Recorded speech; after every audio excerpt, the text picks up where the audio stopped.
Парень взял в приюте черного лабрадора, а на следующий день привел его обратно в приют, и вот для чего.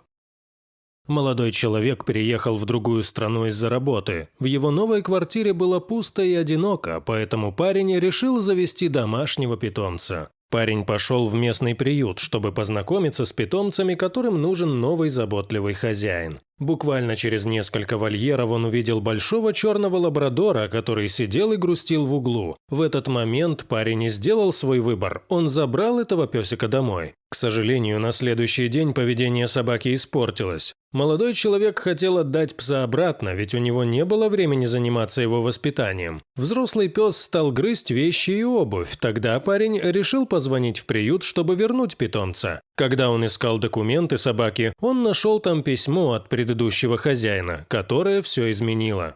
Предыдущий хозяин рассказал про тот день, когда он вез своего лабрадора в приют. Он написал, что любимой игрушкой собаки является теннисный мячик. Также он рассказал, какую еду любит песик. В письме было еще несколько подсказок о том, как найти общий язык с питомцем. Предыдущему хозяину нужно было уехать в Ирак. У него нет родственников, поэтому собаку пришлось оставить в приюте. Он попросил сотрудников приюта отдать собаку новому хозяину только в том случае, если с ним произойдет самое страшное. Так и случилось. Оказалось, что новый хозяин слышал о том, что произошло с предыдущим хозяином собаки. Молодой человек начал по-другому относиться к своему новому питомцу. Также он воспользовался хитростями, про которые прочитал в письме. Спустя несколько дней песик стал послушным и самым любимым.